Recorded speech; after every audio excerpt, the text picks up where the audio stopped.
Bonjour, nous allons aborder un sujet très important, l'étiquetage. L'étiquette compte pour 3 points à l'examen, donc pas d'impasse là-dessus. Commençons par le choix de l'étiquette. Il en existe 4 différentes. Étiquette pour préparation à usage interne listé, interne non listé, externe listé, externe non listé. Petite précision avant de rentrer dans le vif du sujet. Dans cette vidéo, je ne vous parle que des informations qu'on doit rajouter à une étiquette déjà existante. Il est obligatoire de fournir avec ces informations une en-tête indiquant les coordonnées de l'officine effectuant la préparation.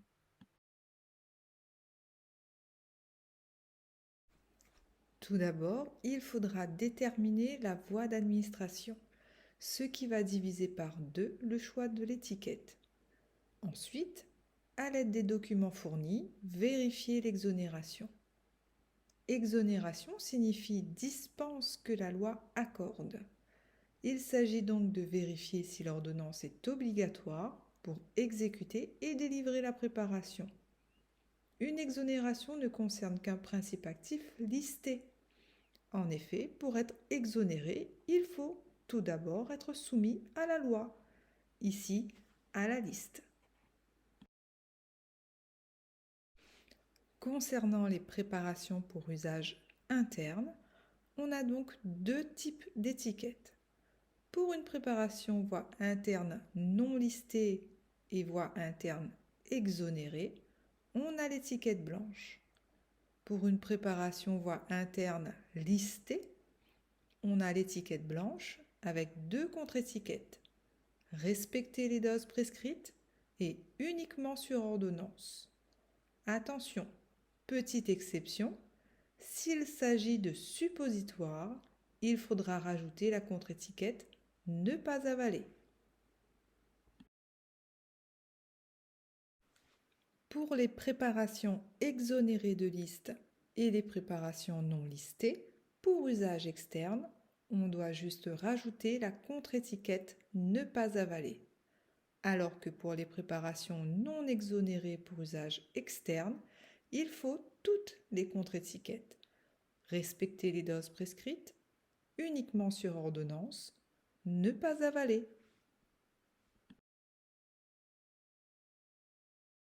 Une fois que la couleur de l'étiquette est connue, il faut y mettre les bonnes informations.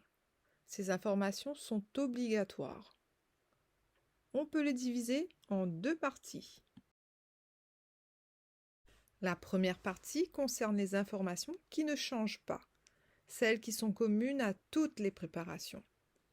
On a donc la forme pharmaceutique, le numéro d'ordonnancier, la population ciblée, la voie d'administration, la posologie, le numéro de lot et le poids net de la préparation.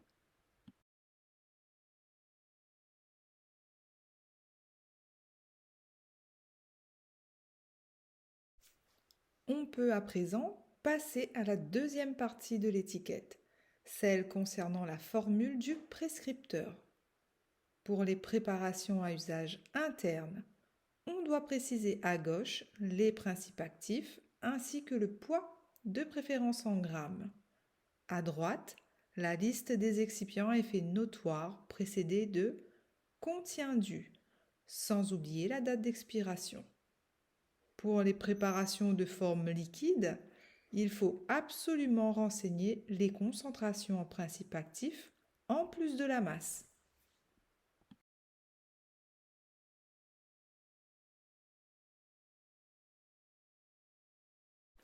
Concernant les préparations pour usage externe, la deuxième partie est quasiment la même. La seule différence est qu'il faut rajouter dans la zone de droite la liste complète des excipients. Ce qu'il faut retenir pour cette voie d'administration, c'est qu'il est nécessaire de tout écrire.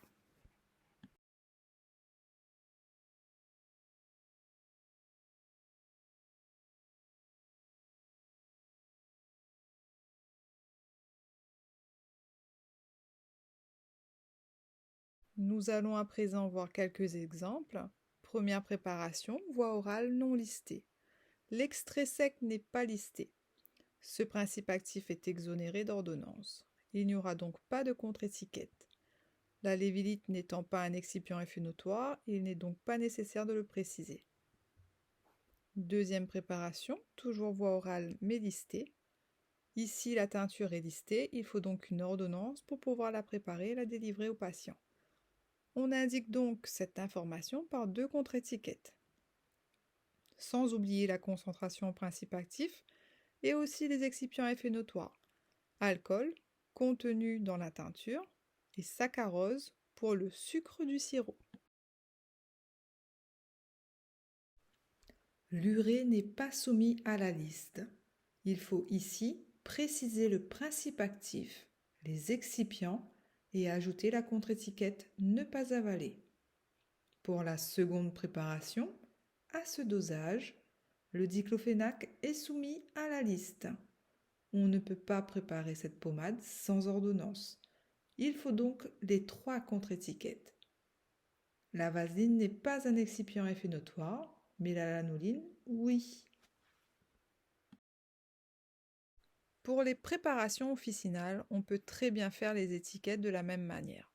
Cependant, on peut faire plus simple, pour gagner du temps, mais aussi pour ne pas se tromper entre principe actif et excipient.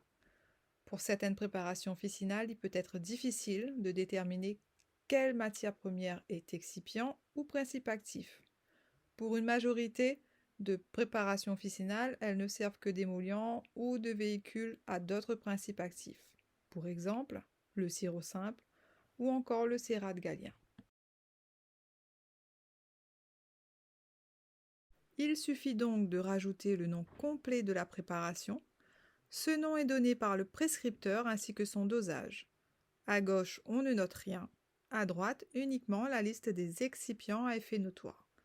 Parfois, on pourra trouver le nom d'un principe actif considéré comme dangereux, comme le camphre. Il faudra alors le spécifier.